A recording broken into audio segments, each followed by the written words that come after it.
পরীক্ষায় যদি কাঙ্ক্ষিত ফলাফল না আসে তাহলে অভিভাবক হিসেবে আপনি কি করবেন?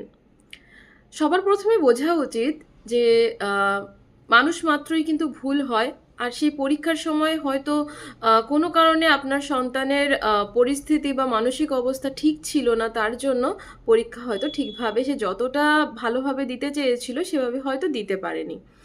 এবং সর্বোপরি আরও একটি কথা মনে রাখা প্রয়োজন যে যদি আপনি এই মুহূর্তে তাকে বারবার অন্যের সাথে তুলনা করেন যে দেখ অমুকের রেজাল্ট এত ভালো হয়েছে, তমুকের ভালো হয়েছে, তুই কেন করতে পারলি না, তোকে দিয়েই কিছু হলো না, তোর পিছনে তো এত মানে টিউটার রেখেছি, স্কুলে তোকে সব সুযোগ সুবিধার ব্যবস্থা করে দিচ্ছি।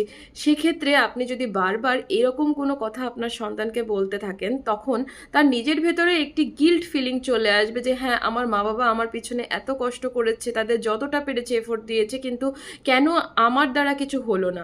প্রথমত একটি দিনের কোনো রকম অবজারভেশন কিন্তু কোনো একটি মানুষের পুরো জীবনের যে এফোর্ট সেটি কিন্তু বিচার করা সম্ভব নয়। হতে পারে সেদিনে বিভিন্ন রকমের প্রবলেমের জন্য সেটি খারাপ হয়েছে। সেক্ষেত্রে আপনাকে তার সাথে ভালোভাবে বসে যদি আপনি ডিসকাস করেন যে কোথায় তার প্রবলেম হচ্ছে, হয়তো এরকম হতে পারে যে বিষয়ে অলরেডি সে পড়ছে সেটিতে তার পড়ার কোনো রকম কোনো ইচ্ছে ছিল না। সাপোজ আপনি চাইছেন যে আপনার সন্তান ডাক্তার হোক বা ইঞ্জিনিয়ার হোক, কিন্তু সে হয়তো কোনো রকম রিসার্চ লাইনে যেতে চাইছে। এক্ষেত্রে আপনার মনের ইচ্ছে সন্তানের কাছে আসার জন্য সে কিন্তু ওই সাবজেক্টে পড়ার জন্য ইন্টারেস্ট পাচ্ছে না। সেক্ষেত্রে যদি তার রেজাল্ট অলরেডি খারাপ হয়, তাকে জিজ্ঞেস করুন যে সে কি চাইছে। সে যদি তার সাবজেক্টটি চেঞ্জ করতে চায়, তাকে সেটাতে হেল্প করুন, তার সাথে বসুন, ভালোভাবে কথা বলুন।